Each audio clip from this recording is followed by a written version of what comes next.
Hello. Hello. Sorry, there's so many trees that I look confused. Yeah, there are 3 big ones. Good for climbing. Yeah. So how you feeling? Sorry we took a while. Twinkles was being chased forever. He couldn't lose the car. Well, happens. I'm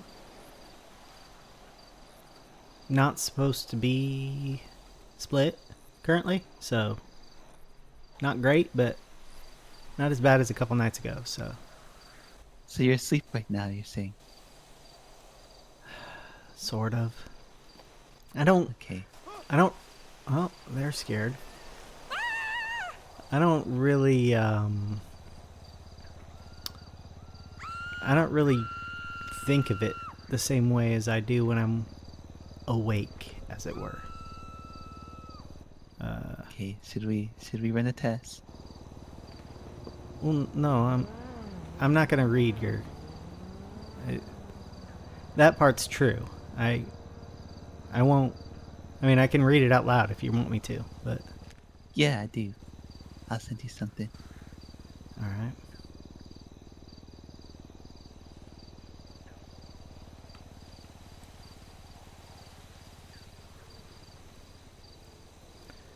So the difference between, I guess, sleep me and awake me, to me, this is a tree spot that I found.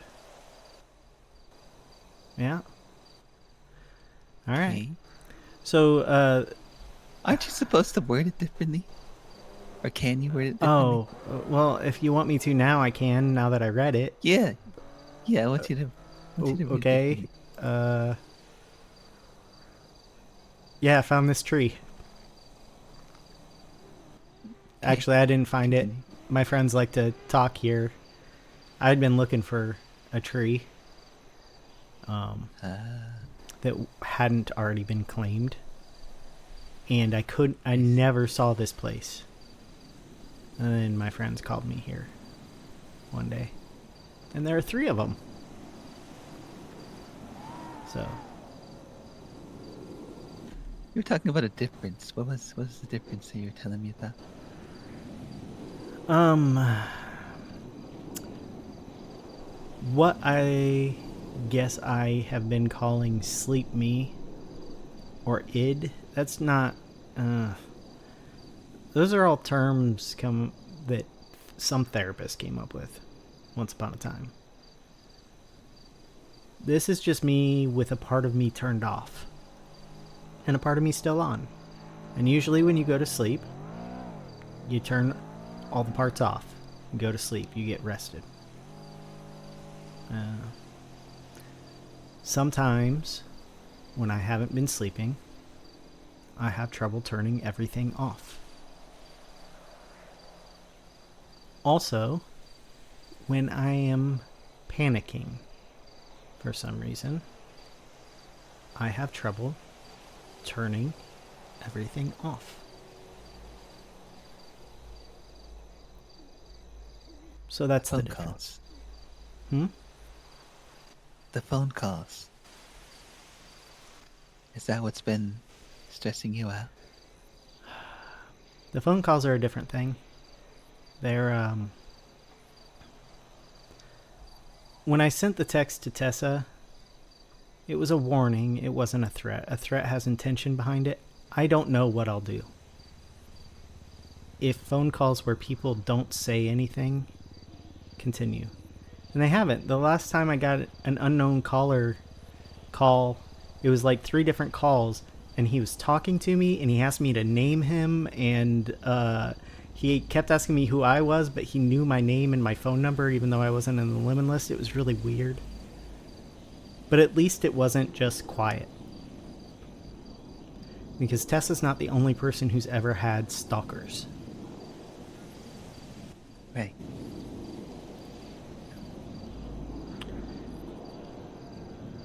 When I Pretty had a quick. I just stalker. wanna. Okay. Just Okay. double checking nobody else is here. Yeah, I don't know what the stalker found out about this place. Oh, yeah, yeah. Anyways, Continue. Yeah, I think there are a few. I like you because you're just very clear. You text me. I'm assuming if I reply, you know I'm awake. Correct. That's fine. I don't mind it. But I had a year of my life where I would sometimes wake up to someone standing over my bed. Or I would go outside to start my chores and someone would be outside watching the house. He also liked to make phone calls and not say anything. I And he see. liked to threaten my family. He never did anything, but he made the threats. And I got angry. But I wasn't the one he needed to worry about.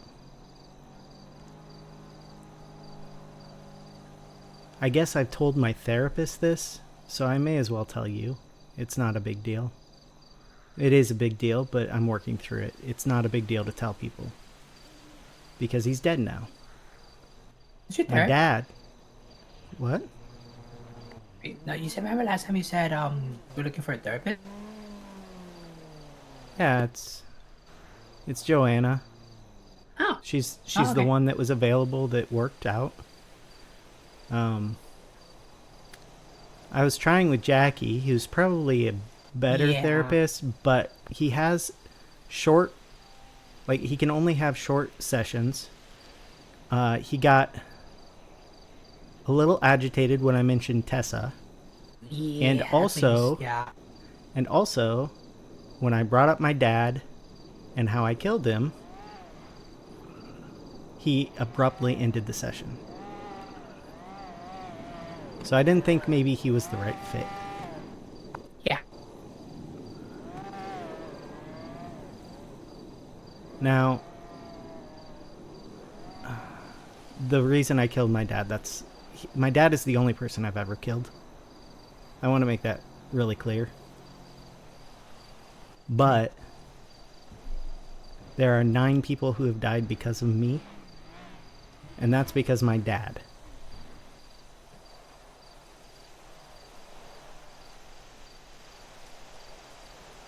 Everyone's How did that worried. happen? What? How did 9 people die because of your dad?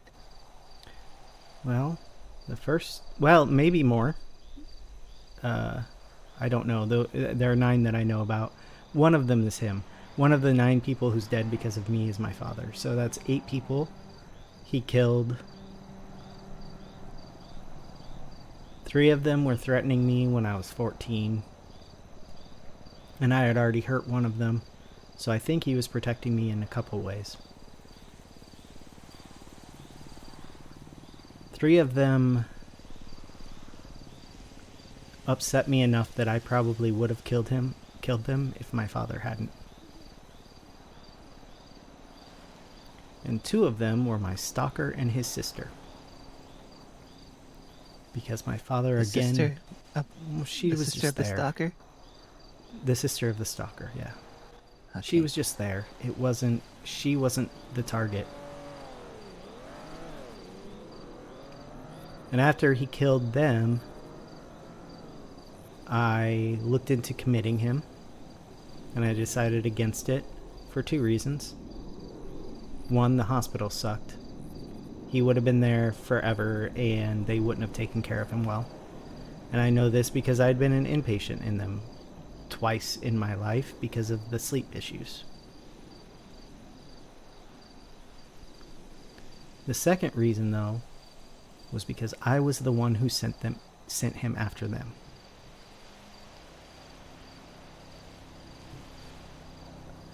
So I weaponized my own father. Right. Just like I think my grandmother had before me. From then on, I kept him home. And then he got sick anyway. And he went senile. And then for another year of my life, I was never safe in my own house.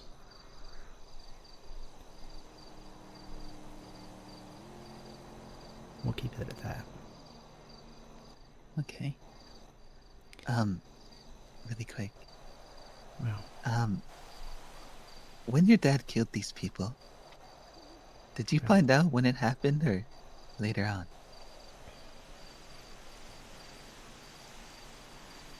I knew when it was happening.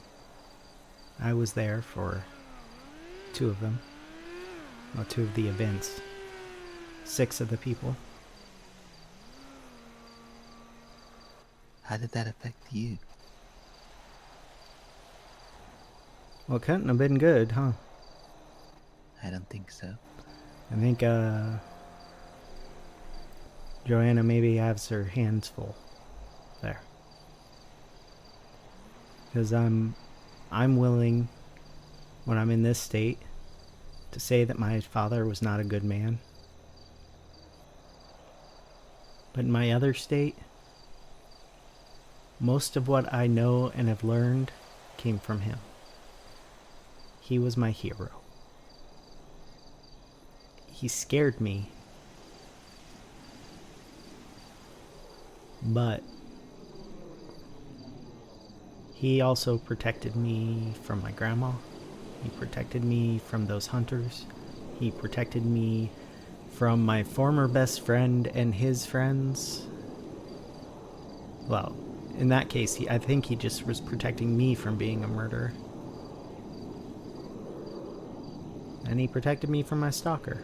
And unfortunately, also his sister. My issue here is that if I keep getting hang-up calls, that is triggering trauma. And I don't know how I'm going to react. I know how I reacted in the past, and that's not an option anymore. So when I say that what I sent Tessa wasn't a threat, I mean it's because it had no intention behind it. I don't know what will happen. Period. I'm working on That it. makes sense. I'm trying to learn. I'm trying to learn about myself and what I'm capable of.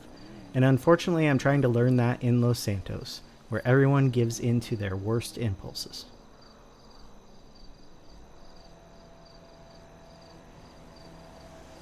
So, I don't know. What would you do? You try to warn the person who cares about the consequences. And unfortunately, I probably should have warned you instead of Tessa. Because for her, I think I am a consequence.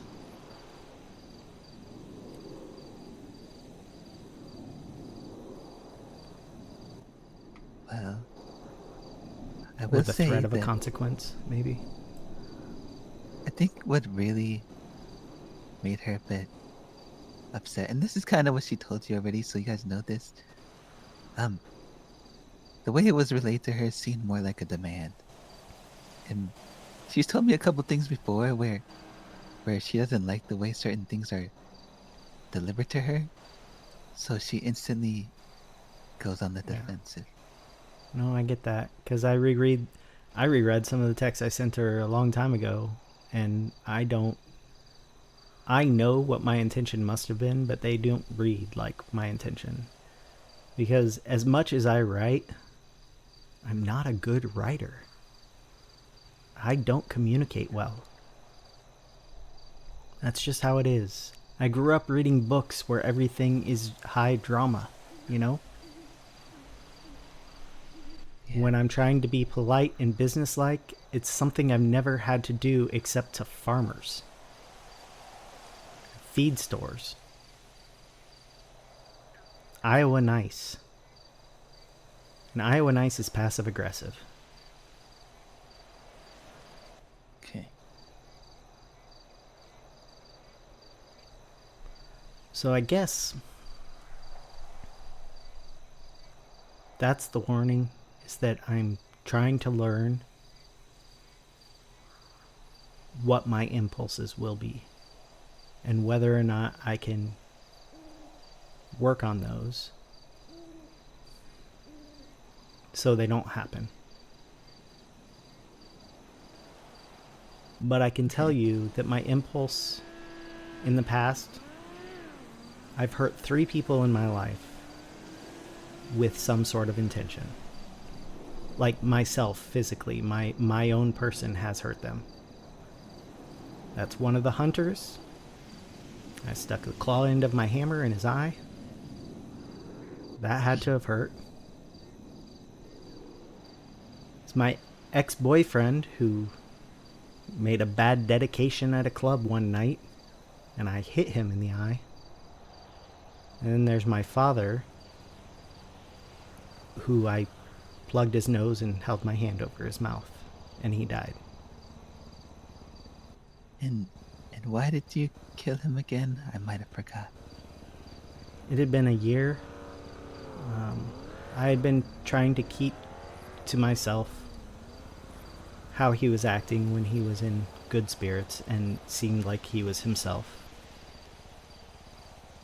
And then one day he asked me why it didn't seem like it'd been a year, and I had to tell him about everything else.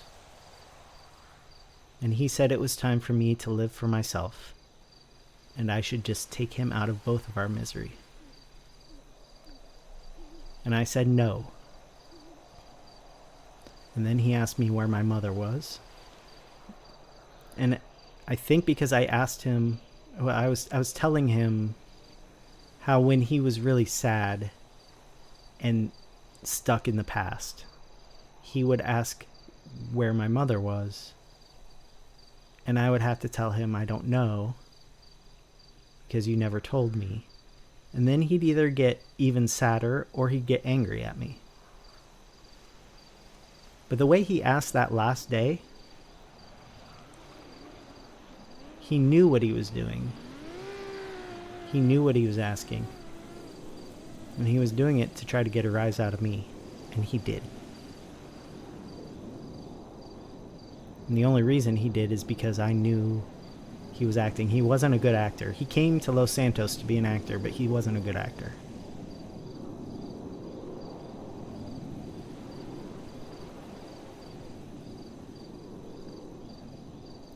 I held my hand there for like a minute after he'd stopped struggling. And his struggling wasn't very difficult because he was very weak. Then I went out to tend the field, and an hour later the nurse showed up. And she had to come out and tell me that my father was dead, and I had to act like I didn't already know. And then I organized the funeral. I went to the funeral, and I drove directly to the airport afterwards to look for that mother who I guess I kind of blamed for everything. I don't think it was her fault. I was very angry for a while. I still am angry because of how she treated him and how she abandoned me with him. I don't even know if she's alive.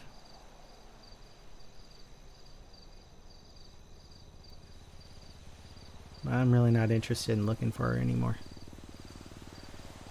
Maybe that's one thing he got right, not telling me.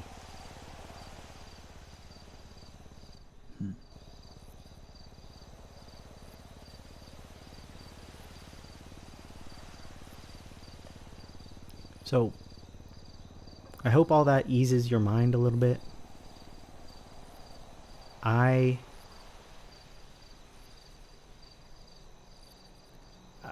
I've never wanted to hurt Tessa. I've never wanted to hurt any of you guys.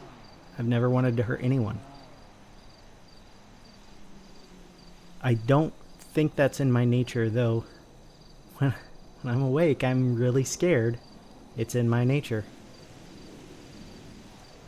But I am the nature. You know the terms nature and nurture? Yeah. Nature is like the base of the person. Nurture is like the experience of the person. I'm the nature. It doesn't mean that I don't care about consequences. I care about myself. But when I see the nurture part of me, the experience part of me, going down a path that seems dangerous, I try to push the danger away. Right. I'm fixated on Tessa, and so is Nurture. But I'm the one willing to push her away.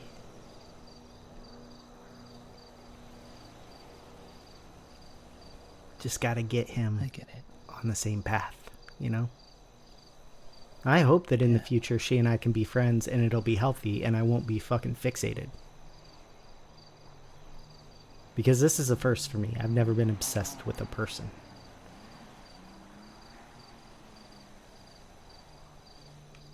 It feels bad. I don't like it. It makes me feel like I'm getting punished for that stalker who was obsessed with me and I couldn't figure that out.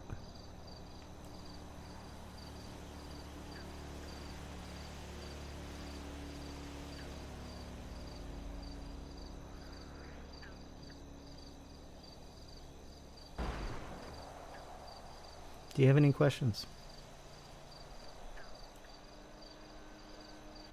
Let me think for a second.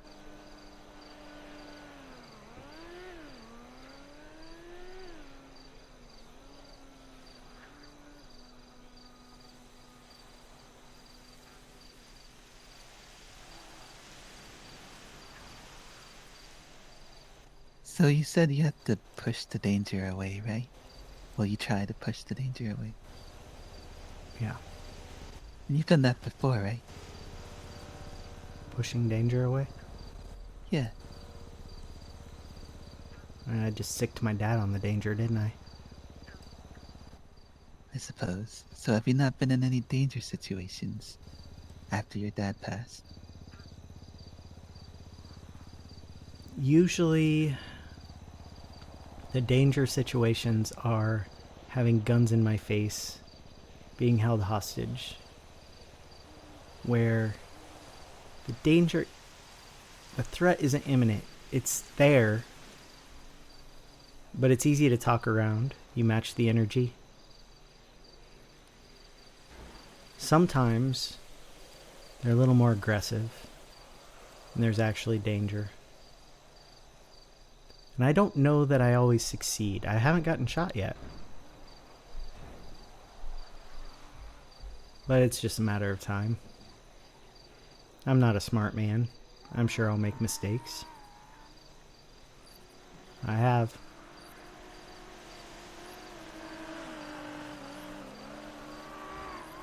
Is there a race? Yeah, there's races that go this way.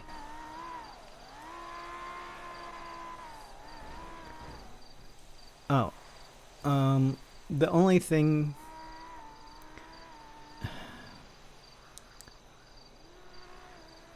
with the first 6 murders, I guess, that my dad committed for me,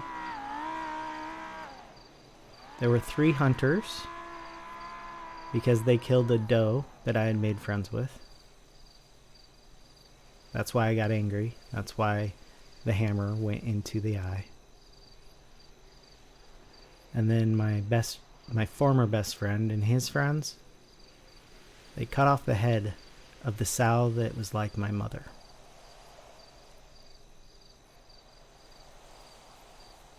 Say that again. We had a farm. We had pigs, and when I was a kid, my dad taught me empathy with the animals, and one of them was an old sow named Bertha, and I would go out and she would lay down and I would use her as a pillow and read to her. And I also helped when she was weaning the piglets, because sometimes sows get agitated and will hurt or even eat their own piglets.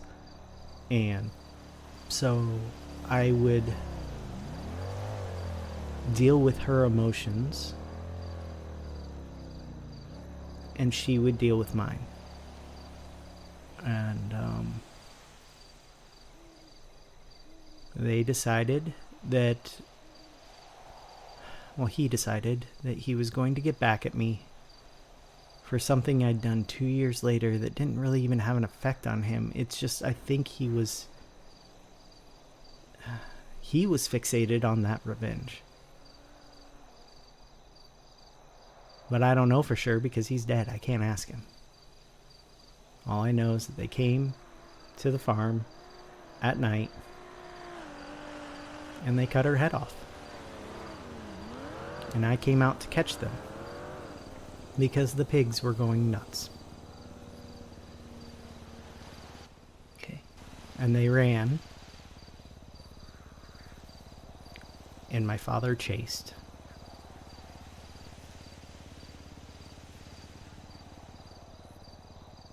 And I tried to save one of them who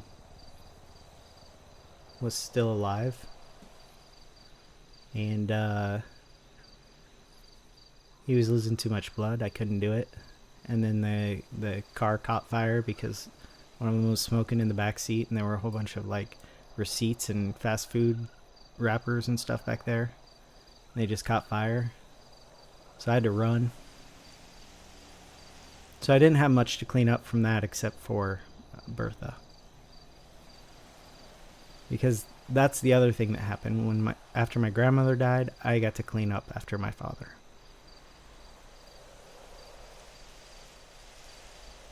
Okay.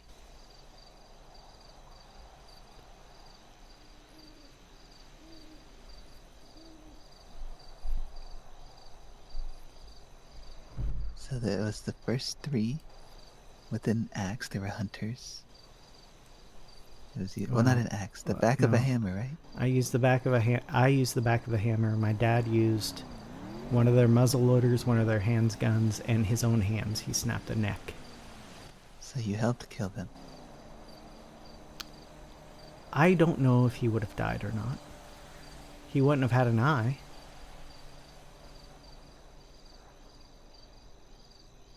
I didn't even see my father do it. I had my back turned. I was climbing back up to the deer stand that they kept building. And I looked back with my ears ringing from the guns going off, thinking I'd been shot. But I just saw my dad standing over them.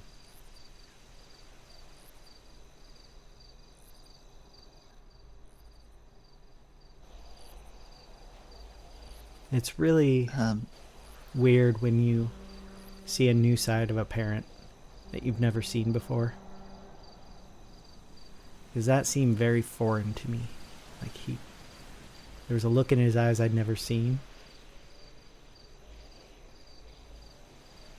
And it scared me. And then it was replaced by a look in his eyes that I'd seen like every day since I was a kid, you know? Okay. So yeah, I'm fucked up, but I don't think I'm as fucked up as everyone seems to think I am.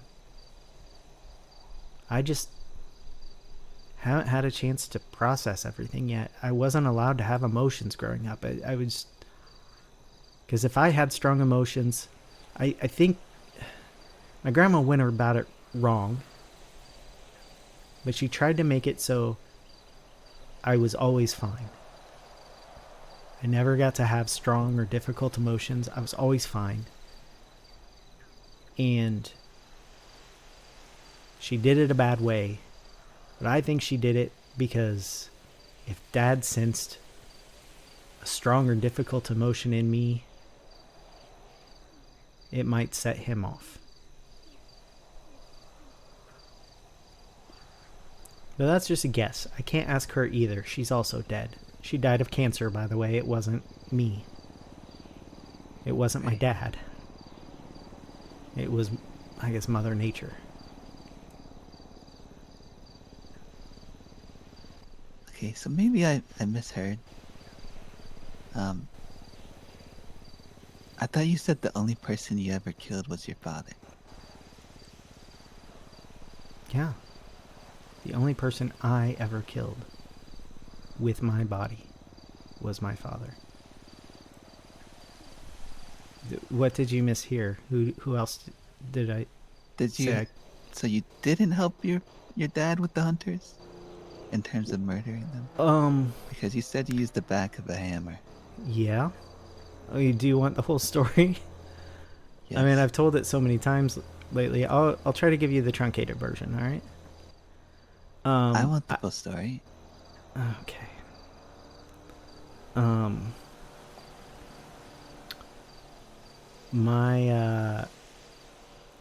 I always went out back into our timber to a tree to read. I would climb it, and I would read in it. And there was a little creek going near it, a little stream, and sometimes deer would drink at the stream, so it was peaceful. And one day, this young doe started drinking at the stream. I was 13 at the time, and she would cock her head a little, like animals do when they're listening, and she would listen to me read. But then if I moved at all, she would bolt. Like, she would do what deer do and protect herself and leave. And as the weeks went on, she started getting closer and closer.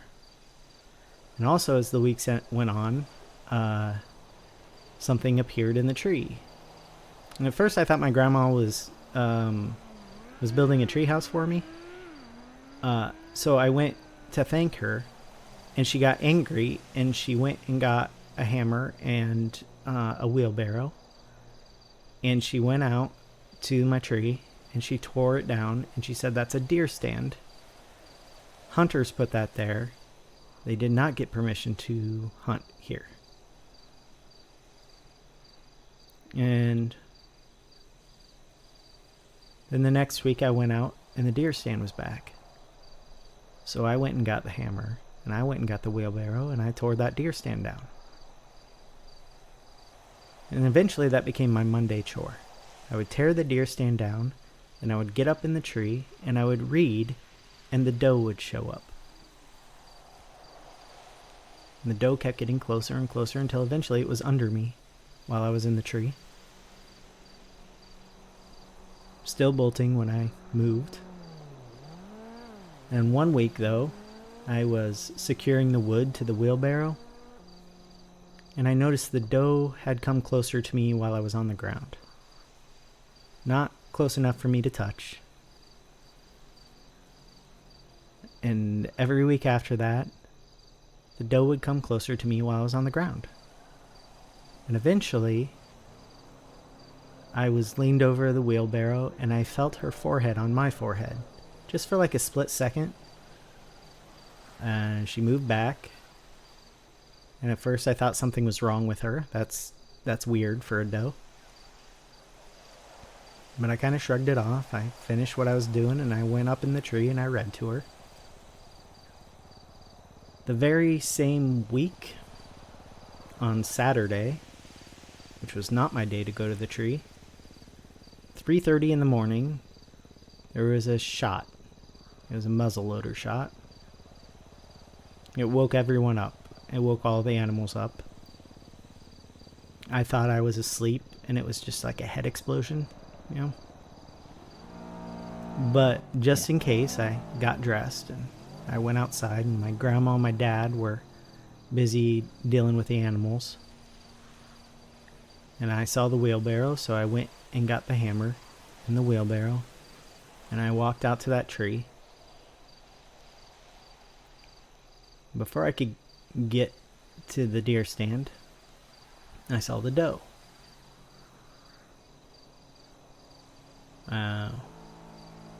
And her chest had been shredded from the buckshot, and her upper leg, she was on the ground, and I went up to her, and she tried to get up to run from me. And I got angry, and I got sad, and I felt helpless. I went through all the ways that I could try to save her, but within 30 seconds she was dead. I was 14. There was nothing I could have done.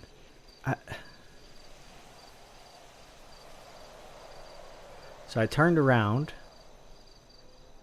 after turning off my difficult emotions.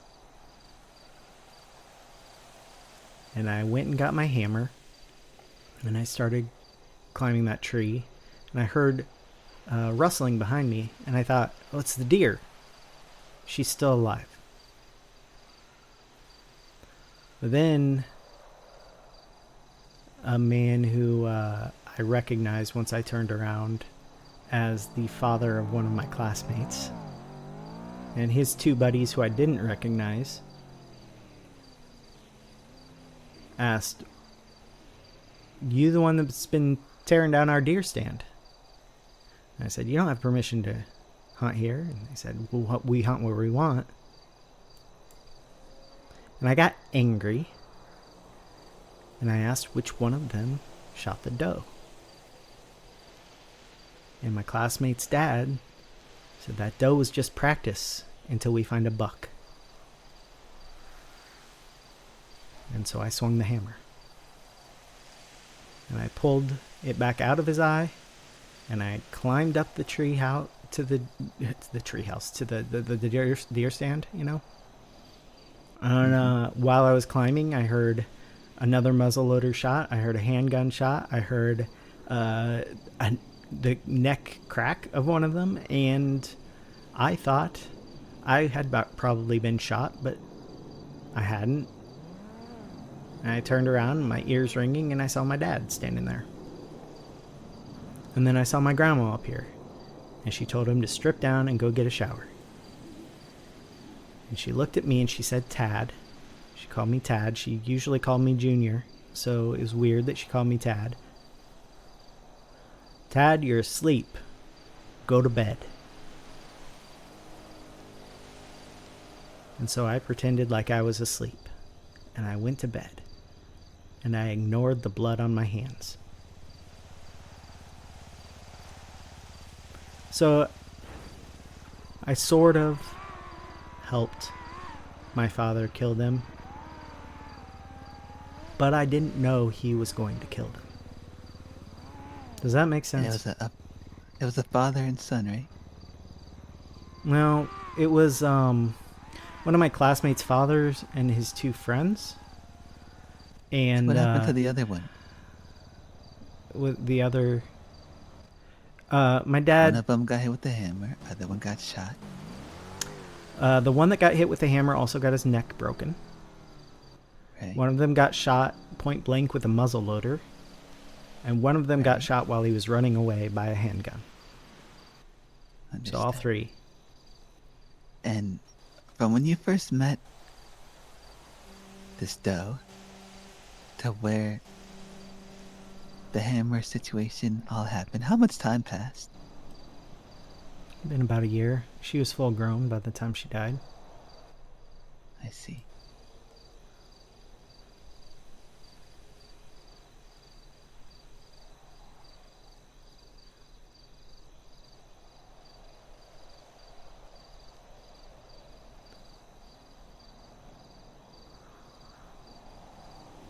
So, that was the only time you participated in murdering someone. Yeah. So 2 people you've murdered. I wouldn't say I murdered him. I left him blind in one eye. He survived. Well, he would have. Probably. If my dad hadn't snapped his neck. But I didn't make that decision to kill him. I made the decision to hurt him. And hurt him in a way that could have potentially killed him, but I'm not blind to that.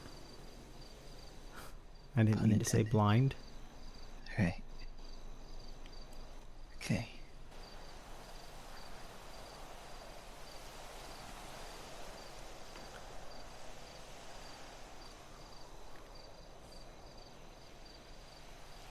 So those were the 3 hunters. And then there were 3 others. What were they again? My best friend and his 2 friends. And then there were 3 more after that. There were 2 more after that. The stalker and 2 his more. sister. What? Stalking his sister, that's right. And then my dad. So that's 9. Right, there it is. Yeah.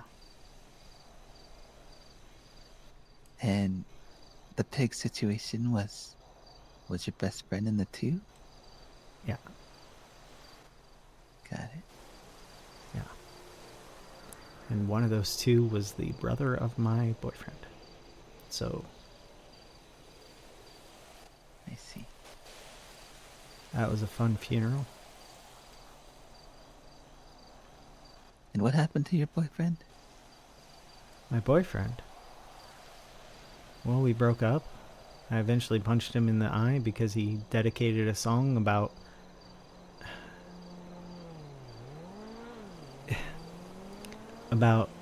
it had a line, "Where's your mother? Fall down dead." And he dedicated that to me when I was already dealing with my father. And he didn't know that.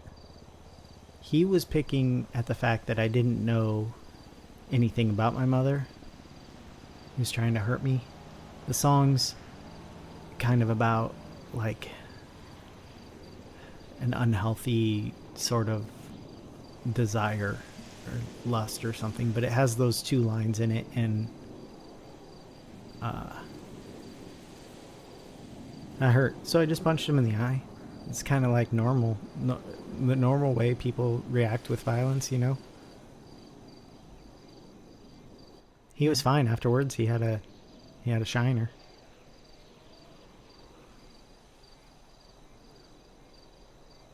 He's still alive.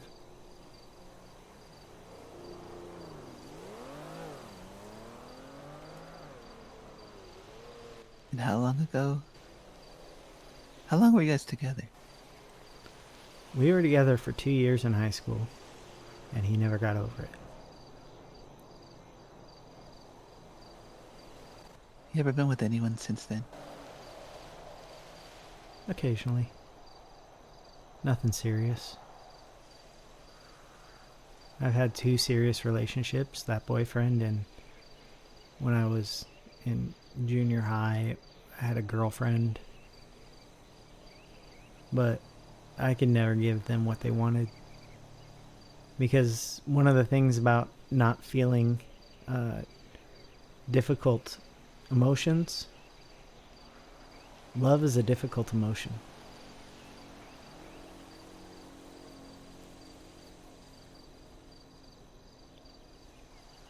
People always seem to want it, but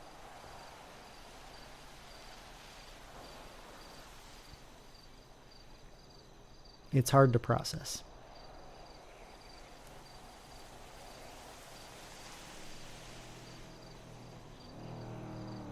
I agree.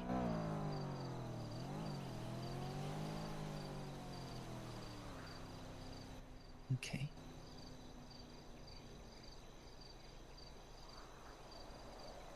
So to get back on track a little bit, I see that the main issue is that these phone calls are causing you, causing him stress, and if they keep Well, they're happening, you causing me feel like you're stress gonna have to too, push. because if he's stressed out, I'm stressed out. We're the same Right. person. You'll have to push the danger away, Yeah. and you're not sure how you're gonna go about pushing the danger away. I'm not sure exactly. I know that the focus would be on whoever's doing it, you know? And Right. And since I don't know who that is, I warn Tessa. Because if it's someone she cares about, they need to stop. If she doesn't care about them, who cares? Whatever consequences happen, happens, you know?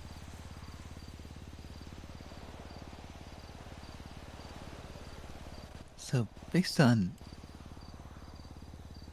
the way you grew up, the way you push these dangers away are most likely gonna be violent. Or hiring someone. Or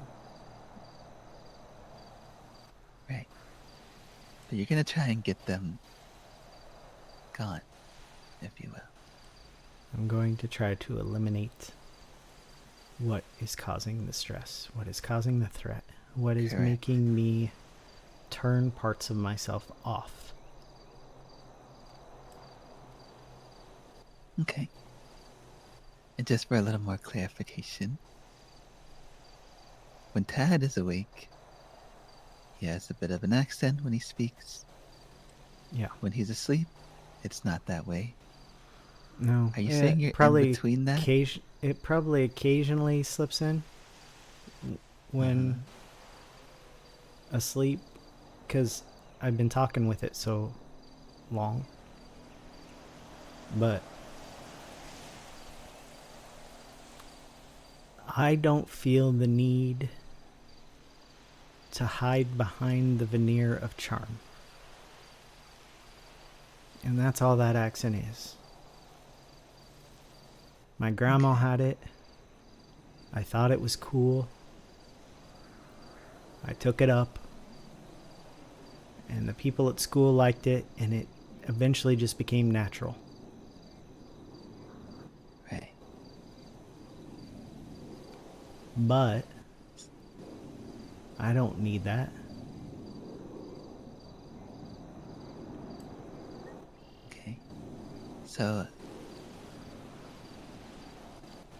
I was also told that by you that when you're asleep, you aren't aware of the consequences. And how do I word this? When we first spoke earlier, you said that you're not asleep, right? No. Not right now. Sometimes I am. So you're awake. Yeah. Most of me. Not that people does that pleaser mean? though. I turned off the people pleaser. It's off. Okay. It's the first thing to go when I get stressed, when I get upset, when I'm So you texted me. traumatized. You texted me saying, "I'm asleep but awake." Can you clarify that then? Because I knew how I explained it to you before. I wanted you to know which version of me you were getting. Okay. So is there another version besides this one and the other one? Well, feels like something my old therapist team manifested by focusing so much on Freud with that id superego ego thing. Yeah.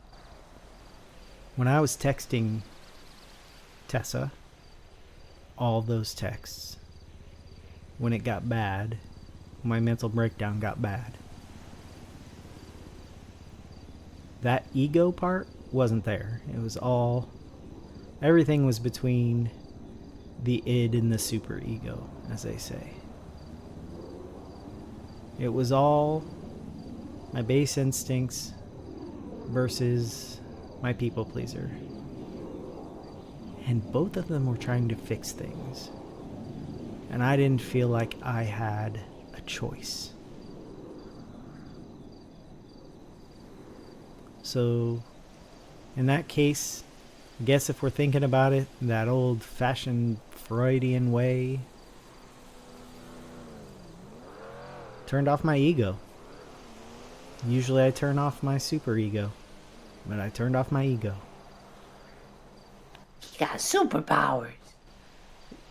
You would think, but they just get you into trouble. It's more like a supervillain. Oh, so do you have like something to cover your eyes so you don't get caught, like a cape and stuff? And you wear No, all I black? kind of... I like to take accountability for my actions unless they're going to land me in prison for years and years. Yeah. So, you know, I would never try to blame for instance, all those texts to Tessa, I'm not trying to blame my mental illness. I'm just trying to explain what happened. It was me. I did that. Every text came from a part of me, you know? Mm-hmm.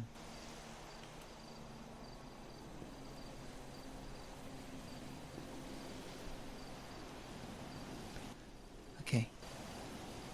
Yeah. So I'll talk to Tessa. I'll let her know what you meant by what you said. And next I'll see time, what if I she have has an to say. issue, I'll go to you first. Perfect. And then you can determine if we need to go to Tessa. And actually, you can determine if you need to go to Tessa, because I won't. That's the idea. You will be the proxy. The only one allowed. Sorry, Twinkles. You can say hi to me and I'll say hi to you, but I'll go to Sneaky. Okay. Well, I'm glad we've come to an agreement. I'm not sure if she'll be awake after this storm in a couple of minutes. But if she is, that's when I'll talk to her. Alright. Well, no hurry. Alright. I'll, I guess be doing therapy tomorrow with Joanna again. We were supposed to do it tonight, but my voice just messed up earlier. I see. Okay. Well, I I hope don't that know. goes well. I think. I don't know that she's going to help me with everything, but she seems to have a good good handle on the OCD stuff. So